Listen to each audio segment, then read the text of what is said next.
নির্বাচনী আচরণবিধি লঙ্ঘনের দায়ে গ্রেপ্তারের পর কারাগারে নরসিংদী জেলা ছাত্রলীগ সভাপতি। দুপুরে রাজধানীর নিউ মার্কেট এলাকা থেকে রিমনকে গ্রেপ্তার করে গোয়েন্দা পুলিশ। স্বতন্ত্র প্রার্থীদের বিরুদ্ধে হুমকি স্বরূপ বক্তব্য দেন তিনি, যা রীতিমতো ভাইরাল হয় সামাজিক যোগাযোগ মাধ্যমে।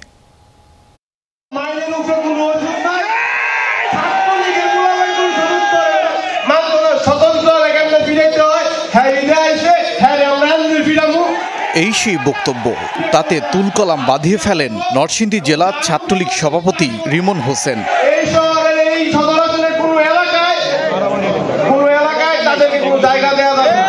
19 নভেম্বরের সেই মতবিনিময় সভায় নরসিংদী 1 আসনে নৌকার প্রার্থীর পক্ষে ভোট চান রিমন। হুমকি দেন স্বতন্ত্র প্রার্থীদের। অভিযোগ ওঠে আচরণবিধি লঙ্ঘনের।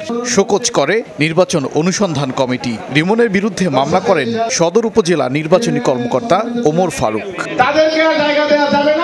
মামলার পর গা ঢাকা দেন রিমন, তবে শেষ রক্ষা হয়নি। দুপুরে রাজধানীর নিউ মার্কেট এলাকা থেকে তাকে গ্রেফতার করে জেলা গোয়েন্দা পুলিশ। নেওয়া হয় নরসিংদীতে, আদালতের মাধ্যমে পাঠানো হয় কারাগারে। রিমনকে গ্রেফতারের ঘটনায় পুলিশ সুপার কার্যালয়ের প্রধান ফটকে অবস্থান নিয়ে বিক্ষোভ করেছে তার অনুসারীরা। ওবায়দুর রহমান, যমুনা নিউজ।